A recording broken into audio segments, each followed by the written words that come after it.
This video is made possible by ExpressVPN. Start browsing the web securely with 3 months free by going to expressvpn.com/RealLifeLore. Taiwan is a pretty small island right off the coast of mainland Asia. Mongolia is a pretty large landlocked country on Asia, sandwiched between Russia and China. These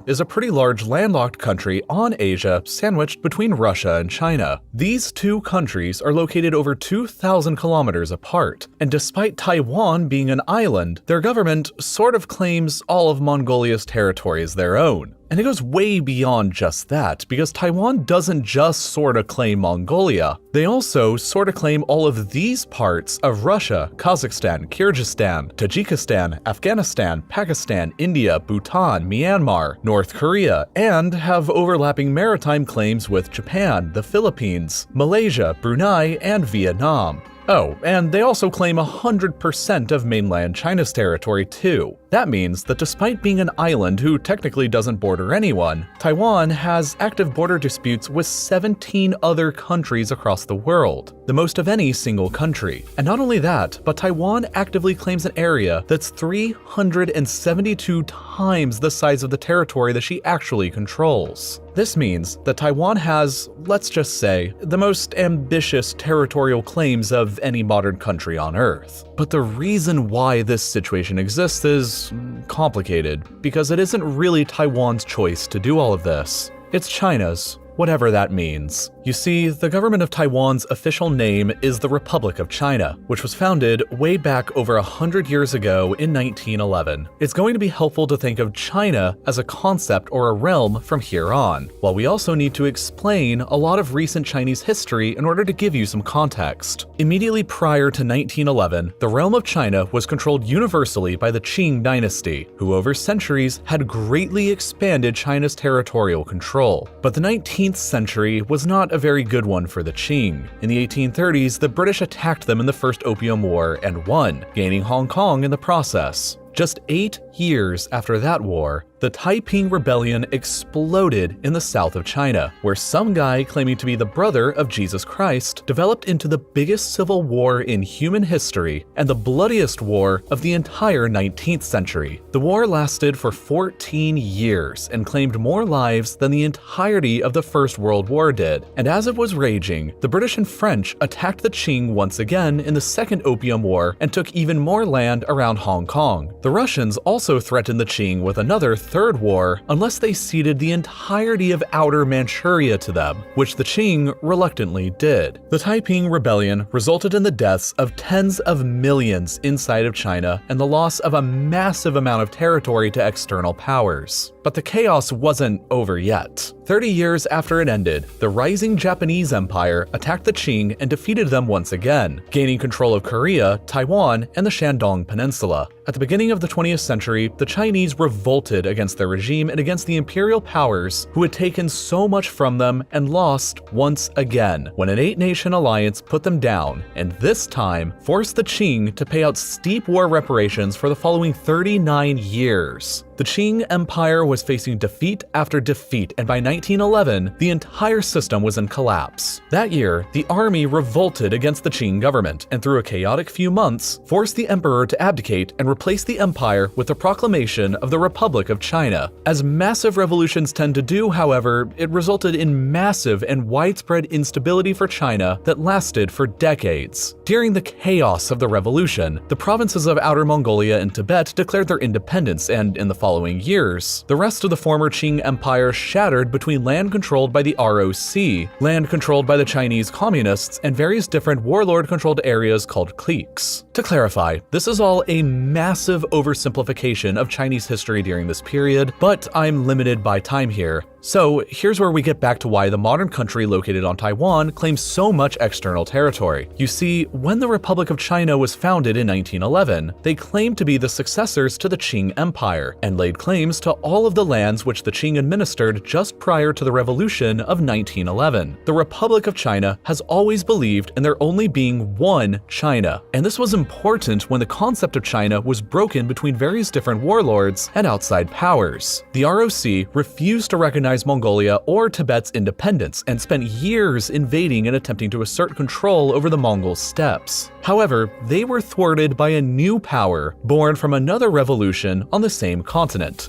the Bolsheviks. In the mid-1920s, Mongolia was fighting for their independence from the ROC, and the only support they could get was from the Soviet Red Army, which they were all too happy to give. The Soviets helped kick the ROC out of Mongolia and declared the Mongol People's Republic in 1924, which the ROC basically never recognized as being legitimate. Now, while the ROC continued to claim Mongolia as part of the realm of China under the claim of being the successors of the Qing dynasty, they couldn't exactly overpower the Soviet-backed communist regime that had been established there, especially when the rest of the former Qing Empire was divided between actual ROC-controlled area, the various regional warlords, the Chinese communists, additional secessionist states like Tibet, and the foreign powers of Japan and Britain. The ROC was a bit occupied, and the process of putting China back together again from the broken pieces would prove to be a very long and very difficult task. Eventually, the ROC overpowered most of the warlords and opposing governments and established a sort of unified China again in 1928, when just 3 years later, the Japanese Empire would attack again, this time taking over the entirety of Manchuria and transforming it into the puppet state of Manchukuo. The ROC was dealing with continued outside attacks from Japan and continued internal rebellion from the Chinese Communist Party, and obviously couldn't hope to reclaim any of her perceived lost territory. Finally, in 1937, the Japanese launched an all-out invasion across the entirety of China with the goal of total conquest. The nationalist ROC government and the communists agreed to temporarily set aside their differences and end the civil war to join forces against the outside invaders. And for the next 8 years, the Chinese people struggled enormously in the war against Japan. Nearly 20 million Chinese would die in the struggle. But in the end, the Japanese would be defeated by 1945, and all the land that the Japanese had taken from China over the decades would be returned to the ROC. And now we enter the final stage of historical context.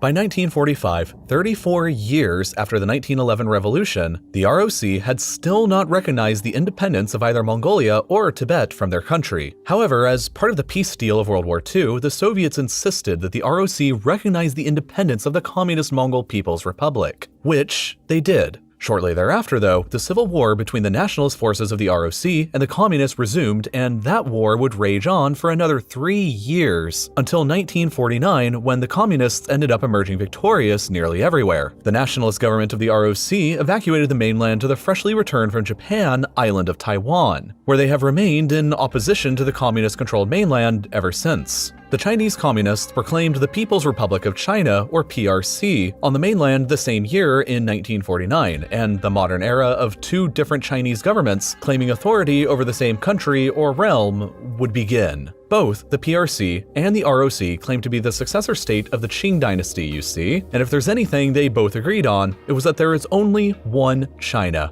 As a result, you can think of both of these entities as different governments that both claim sovereignty over the same country. They don't consider the other government to be a different country. They merely consider them to be a rebellious and delegitimate authority. In effect, this means that the PRC considers the province of Taiwan to be in rebellion, since it's the only province controlled by the ROC, while the ROC, in turn, considers every single province on the mainland to be in rebellion, since they don't control any of them. But the ROC does take it a step further, because they, technically, legally, consider every territory that they claimed back in 1911 that doesn't belong to them currently to be in rebellion, which includes Mongolia. Here's why, with just a tiny bit more historical context. After the conclusion of the Second World War, the ROC, as one of the major allied nations, was granted a permanent seat at the Security Council of the newly formed United Nations. Even after 1949, when the ROC was reduced to only controlling the island of Taiwan, they were still among the permanent members of the Security Council, along with the Soviet Union, the United States, Britain, and France for decades. And as time went on, the PRC on the mainland recognized the independence of Mongolia as a fellow socialist state, absorbed Tibet themselves, and generally settled the dozens of border disputes around the realm of China with other countries like the Soviet Union, Pakistan, Afghanistan, and most of the others. It's critical to note that the PRC does continue to maintain some of these overlapping border disputes with countries like India or Japan. But meanwhile, the ROC revoked their recognition of Mongolia as an independent state in 1953, and continuously used their status as a permanent member of the Security Council to block Mongolia's admission admission into the UN all the way until 1960. The ROC continued to represent all of China in the UN until 1971, when the PRC finally took over the role from them. And in the decades since, the ROC has found itself in an increasingly difficult situation politically, as the PRC has surged in global power and influence on a trajectory to becoming the world's second superpower. Most of the world's countries have chosen to recognize the PRC over the ROC as the official government of China. Only 15 countries remain who actively continue recognizing the ROC, and the most significant of them are Nicaragua and Guatemala. Both the PRC and ROC governments both officially still believe in the existence of one China, and that Taiwan is a core part of that China. Therefore, if the ROC ever abandoned any of their claims to the realm of China on the mainland, it could be interpreted by the PRC that they were abandoning the Republic of China just temporarily stuck on the island of Taiwan narrative, and were moving towards reforming the country into something a bit more Taiwan-centric and independent from the one China principle. As a reformed Taiwanese state, Taiwan could theoretically be free to seek actual formal diplomatic ties with the rest of the world, and the moment that an independent Taiwan gains admission to the UN, any claims that the PRC still has on Taiwan would be seen as illegal, meaning that any subsequent attempt at reincorporating Taiwan into the PRC would have far larger diplomatic consequences. The PRC obviously doesn't want this to ever happen and seems to currently be pretty happy hoping that the government on Taiwan will eventually come back around to Beijing and seek reunification. So, in some ways, it's beneficial to the ROC to continue pretending that they're still totally a part of China and totally aren't seeking independence by continuing on with these ludicrous territorial claims. Further, since the ROC doesn't officially recognize the PRC as a legitimate government, they also can't recognize any of the treaties that they have ever signed, which means that they can't recognize any of the borders that the PRC has settled with places like Russia, Mongolia, Pakistan, or anywhere else. And since none of the 17 countries who have border disputes with the ROC recognize the ROC as a legitimate government, they aren't legally capable of settling their border disputes either. So, for these reasons, the ROC has effectively been incapable of ever legally revoking any of their myriad land claims that they've had since the year they were established over 100 years ago, and it's all been left up in the air of legal limbo. But despite that, the ROC has done some things more recently to at least sort of recognize Mongolia's independence. Prior to 2002, the government of Taiwan refused to recognize passports from people visiting the island from the PRC or from Mongolia, since the government of Taiwan also claimed to be the legitimate government of all the land the PRC and Mongolia just were temporarily occupying. But in 2002, 91 years after Mongolia's first declaration of independence from the Qing, the ROC finally sorta recognized Mongolia as an independent country again for the first time since 1953. That year, the ROC government finally announced that Mongol nationals visiting Taiwan would be entitled to visas rather than requiring entry permits, and that their passports would finally be recognized, the same as individuals visiting from most other foreign countries. The ROC Ministry of Foreign Affairs officially recognized Mongolia as an independent country. They set up an office in the Mongol capital, and the Ministry of the Interior finally stopped showing Mongolia as a part of the ROC on official maps from 2002 onwards. So in a way, Taiwan sorta doesn't claim Mongolia anymore, but in other ways, they still sorta do. Despite the Ministry of the Interior no longer showing Mongolia as ROC territory on official maps, the official policy of the ROC government still does consider Outer Mongolia as a core province. In order to fully legally renounce their cores on Mongolia, it would now require a national referendum across all of Taiwan, and to date, that has still never happened. The official status of ROC recognition of Mongolia is purposefully ambiguous so as not to anger mighty Beijing.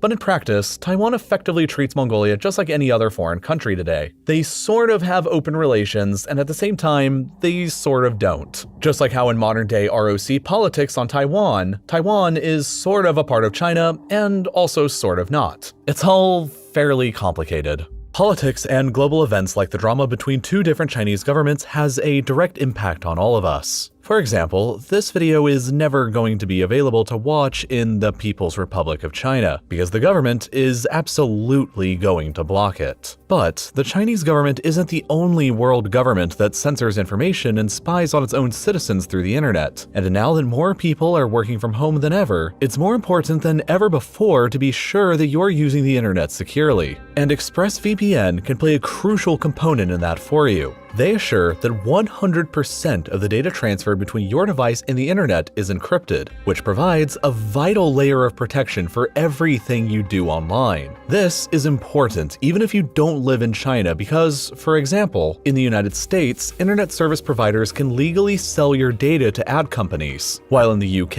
and Australia, they'll keep logs of all of your internet activity for years afterwards. In addition to protection from intrusive stuff like that though, you can route your traffic through any country to be extra sure that it's safe against any kind of surveillance, or even just to get access to a bigger selection of online entertainment, with shows or movies that may not be available in your own country. I've personally used ExpressVPN for years now, way before they ever offered to sponsor my channel, and have found that their simplicity and reliability makes them definitively the best VPN. But the best part is, you can try ExpressVPN with 3 entire months for free by going to expressvpn.com/reallifelore, and you'll be supporting the channel at the same time while you're at it. And as always, thank you for watching.